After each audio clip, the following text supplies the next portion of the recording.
नमस्कार, मैं आर.के. दीक्षित, आपका फिजिक्स यंत्रम चैनल में स्वागत है।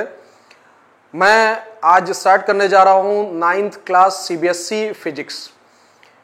तो देखिए, 9th class CBSE physics start तो होती है मोशन चैप्टर से, लेकिन चूंकि आगे के न्यूमेरिकल जो सॉल्व करने होंगे 9th और 10th और आगे के चैप्टर भी, उन सब में एक मुख्य रूप से जो प्रॉब्लम आती है वो आती है आपके न्यूमेरिकल सॉल्व करने के लिए, यूनिट कन्वर्जन के लिए।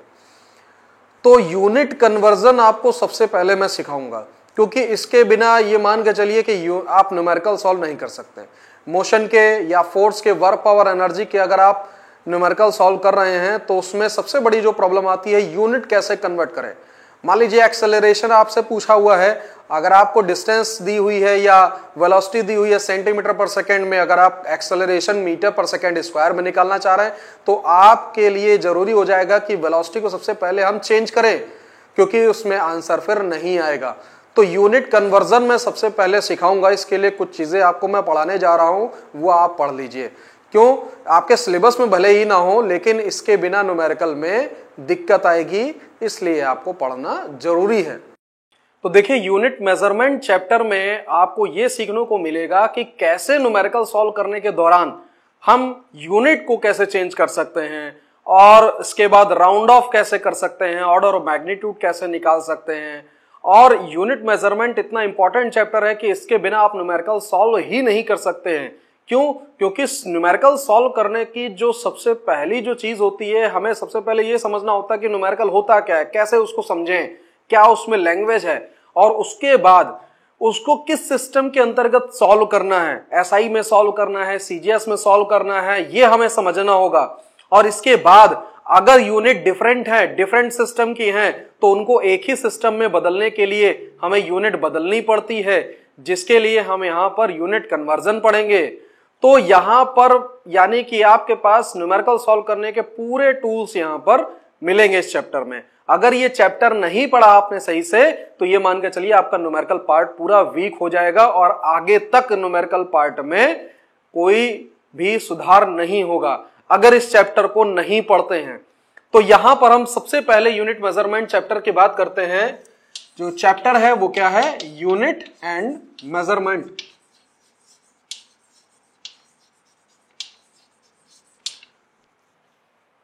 तो देखिए, सबसे पहले हम लोग पढ़ते हैं फिजिकल क्वांटिटी।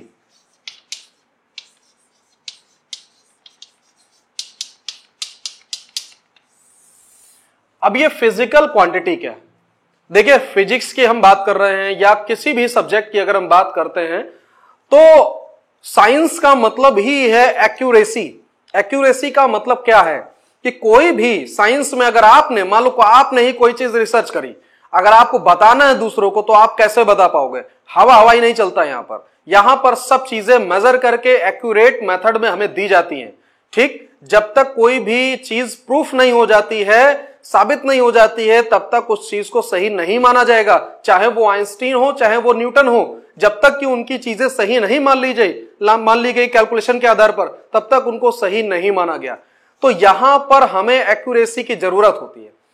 अगर आपसे बोल दिया जाए कि दो चीजों में डिफरेंस बताना है, जैसे मान लीजिए एक छोटी रॉड है, बड़ी रॉड है और एक छोटी रॉड है। अब आपको कह दिया जाए कि इसमें डिफरेंस बताइए, तो कैसे डिफरेंस बता पाएंगे? आप कहेंगे कि नहीं, इसकी लेंथ ज्यादा है, इसकी लेंथ कम है, यही बताएंगे। लेकिन अगर आपको लेंथ वर्ड ही ना पता हो, फिर कैसा डिफरेंस बता पाएंगे? अगर आपको वर्ड ही ना पता हो, लेंथ जो हम वर्ड यूज कर रहे हैं, अगर उसके बारे में ही ना पता हो, तो आप कैसे इसको बता पाओगे? नहीं बता पाओगे। तो यहां पर जो लेंथ है वो क्या डिफाइन कर रहा है? वो ये जो चीज है, जो इफेक्ट है, जो नेचुरल चीज हमें दिख रही है, उसको बता रहा है। इसको हमने एक नया नाम दिया, लेंथ। यानी कि लेंथ क्या है? ये फिजिकल क्वांटिटी ही है।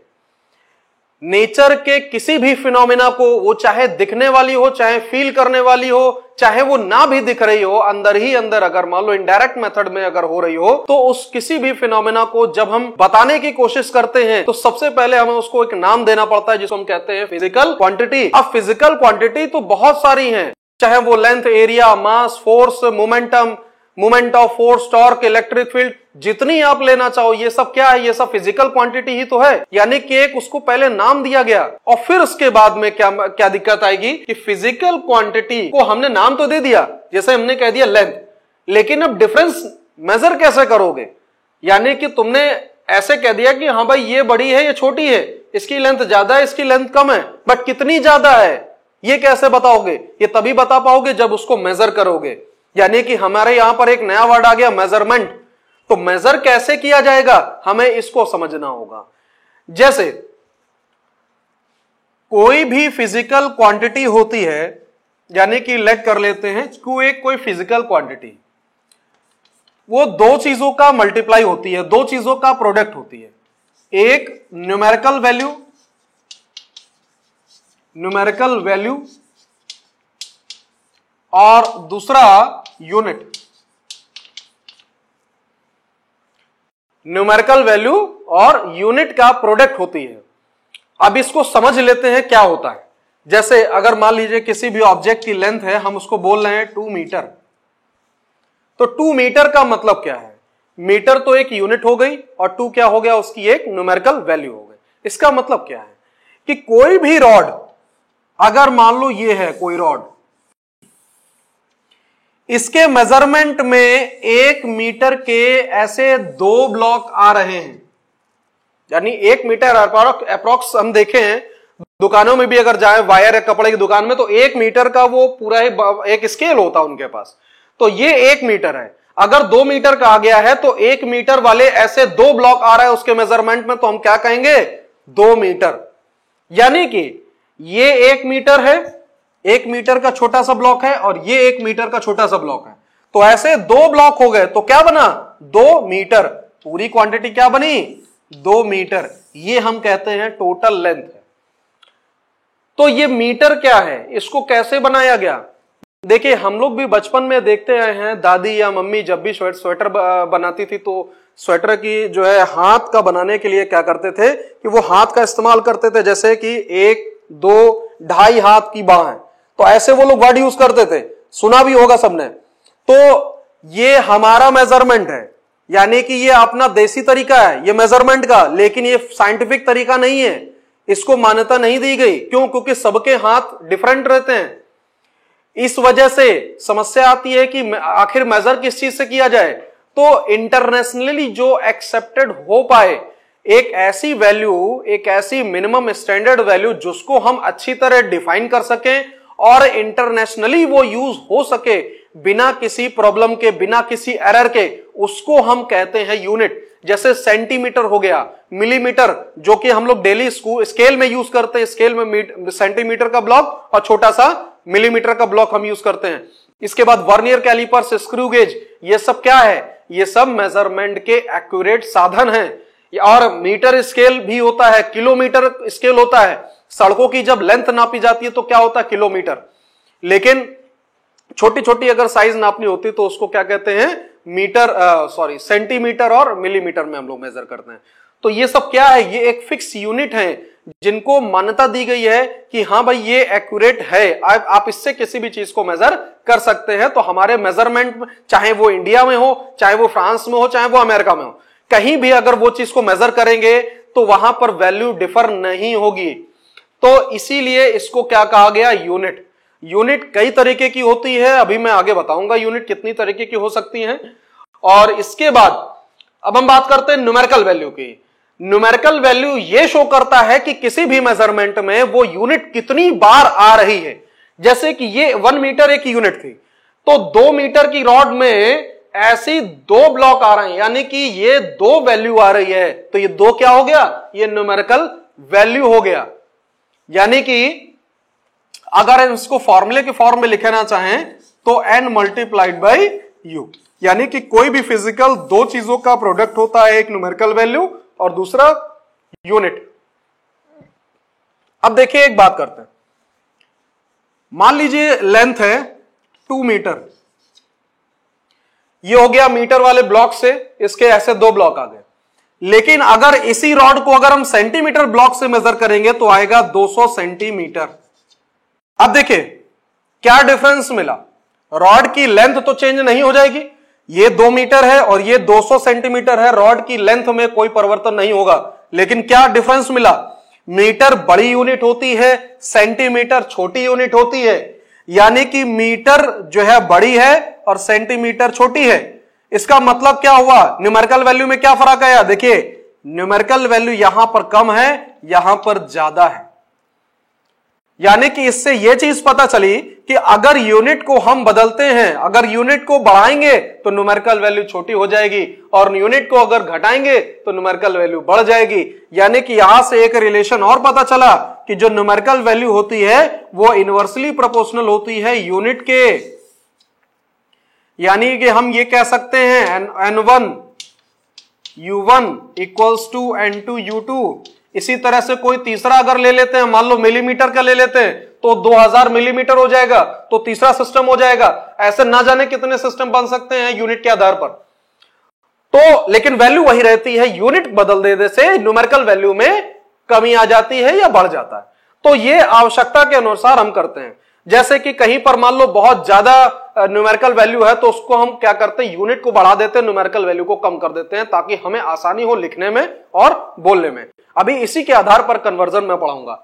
तो यहां तक ये हो गया कि numerical value is inversely proportional to unit. यानी कि यूनिट अगर बढ़ाएंगे तो न्यूमेरिकल वैल्यू में कमी आ जाएगी, अगर यूनिट अगर हम कम करेंगे तो न्यूमेरिकल वैल्यू में बहुत ज्यादा हो जाएगा। तो ये होती है फिजिकल क्वांटिटी। फिजिकल क्वांटिटी में दो चीजें होती है, न्यूमेरिकल वैल्यू और यूनिट, और उसके बाद ये एक दूसरे के इनवर्सली प्रोपोर्शनल होती हैं। अब देखिए फिजिकल क्वांटिटी दो तरीके की होती हैं, एक होती है फंडामेंटल और एक होती है डिराइव्ड। अब ये क्या हो गई, दरअसल होता क्या है कि किसी भी वॉल को बनाने में किन चीजों का यूज होता है, बेसिक चीजें अगर एलिमेंट्री ले तो ईंट का यूज होता है, यानी ब्रिक्स का यूज होता है। तो ब्रिक क्या हो गई फंडामेंटल और पूरी वॉल क्या हो गई, ये डिराइव्ड हो गई। यानी कि ब्रिक फंडामेंटल है और ब्रिक से ही मिलकर क्या बनता है, वॉल बनती है। देखिए हम सबसे पहले फंडामेंटल क्वांटिटी पढ़ते हैं। Fundamental quantity and units. Fundamental का मतलब ही है बेसिक। ये क्वांटिटी कुछ रखी गई है जो किसी अदर क्वांटिटी पर डिपेंड नहीं करती है, ये सेल्फ डिपेंडेंट है, ये इंडिपेंडेंट है किसी दूसरे पर। देखिए फंडामेंटल कौन कौन सी होती हैं, 7 क्वांटिटी को इसमें फिक्स किया गया है।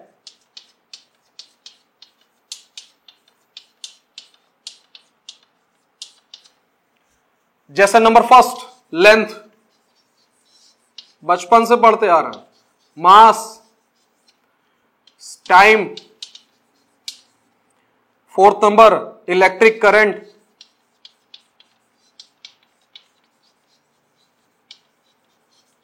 फिफ्थ टेम्परेचर,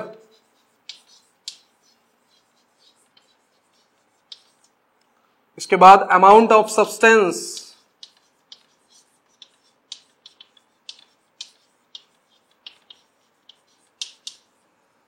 इसके बाद ल्यूमिनस इंटेंसिटी,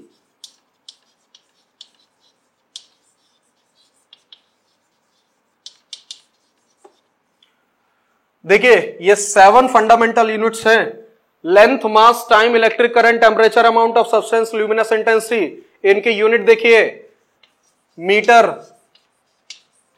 मास को यहां पर लिखते हैं किलोग्राम, टाइम को यहां पर लिखते हैं सेकंड, इलेक्ट्रिक करंट को एम्पियर,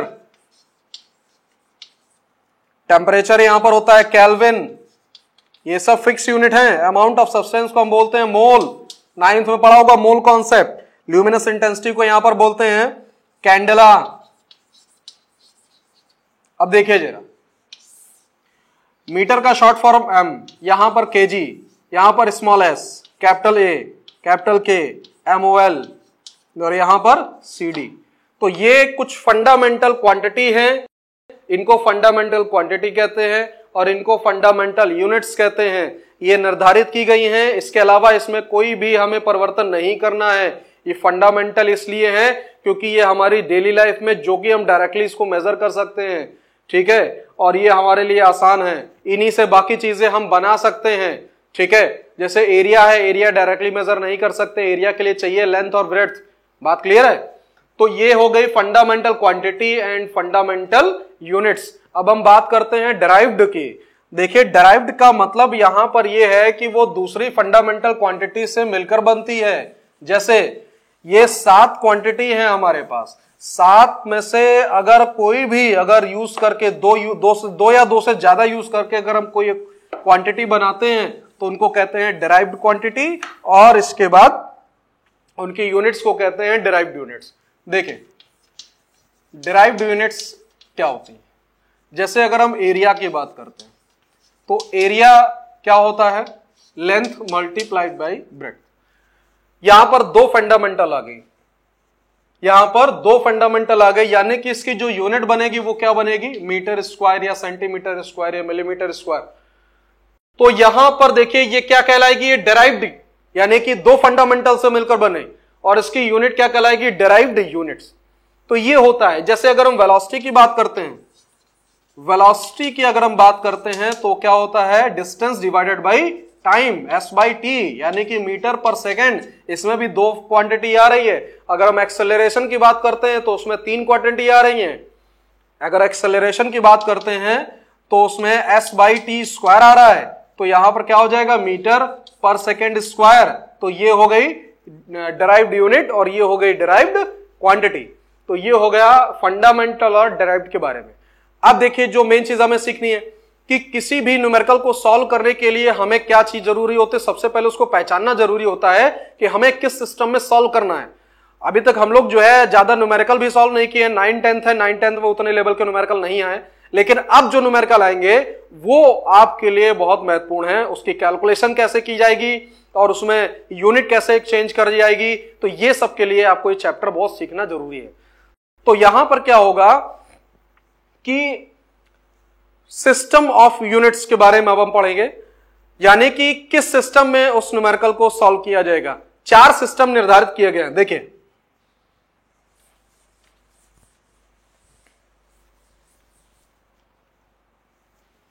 सिस्टम ऑफ यूनिट्स। देखिए सबसे पहला सिस्टम जो है CGS, सेकंड है MKS, थर्ड है FPS, फोर्थ है SI। देखने में बहुत छोटे हैं। देखिए ये 3 तो एक ही तरीके के, length mass time, length mass time, length mass time. C for centimetre, G for gram, S for second. यहां पर M for metre, K for KG kilogram, और यहां पर second. F for foot, P for pound और second. SI की बातें बाद में करेंगे। देखिए ये जो CGS है इसको हम कहते हैं गॉसियन सिस्टम।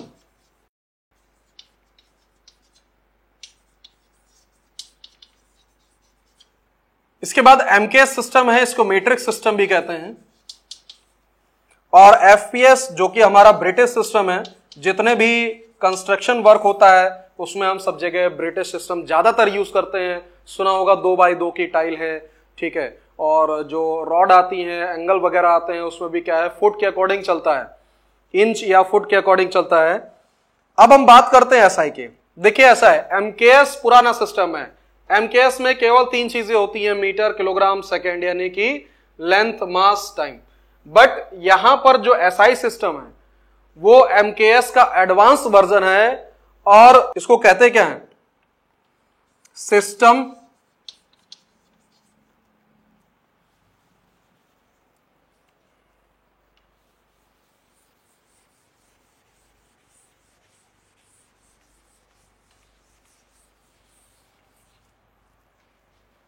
देखिए SI सिस्टम के बारे में जानते हैं। SI को हम कहते हैं सिस्टम ऑफ इंटरनेशनल यूनिट्स, या इसका दूसरा नाम भी है इंटरनेशनल सिस्टम ऑफ यूनिट्स। तो देखिए एसआई मॉडर्न सिस्टम है, ये हम ज्यादातर चीजें इसी में सॉल्व करते हैं। और एसआई में क्या है कि जो 7 क्वांटिटी अभी मैंने फंडामेंटल में पढ़ाई है, ये वही 7 क्वांटिटी एसआई में आती है। जो 7 अभी मैंने फंडामेंटल में पढ़ाई 7 क्वांटिटी और उनकी यूनिट्स, वही एसआई सिस्टम है पूरा का पूरा।